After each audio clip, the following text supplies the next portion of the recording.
নমস্কার, আমার নাম বর্ণাভ গাঙ্গুলি। আর আজকে আমি তোমাদের নজরুল ইসলামের লিচু চোর কবিতাটি শোনাবো।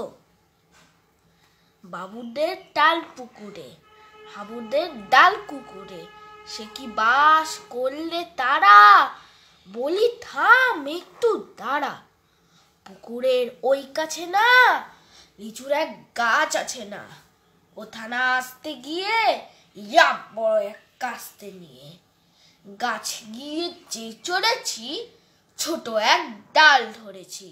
ও বাবা মরাত করে পড়েছি সরার জোরে, পড়বি পর মালির ঘাড়েই, সে ছিল গাছের আড়ে।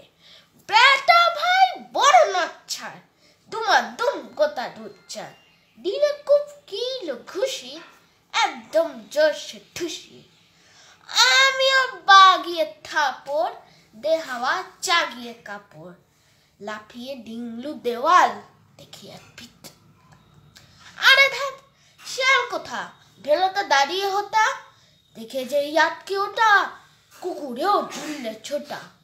আমি কই কম কাবার, কুকুরে করবে সাবার, বাবা গো মা গো বলে পাঁচিলের ফোকর গোলে ঢুকে গিয়ে বসদের ঘরে, যেন প্রাণ আসলো ধরে।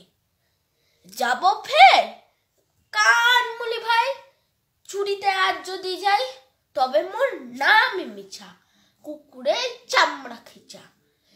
সে কি ভাই যায় রে ভোলা, মালির ওই পিটনি গুলা, কি বলিস ফের হপ্তা তবা না খপ্তা। ধন্যবাদ।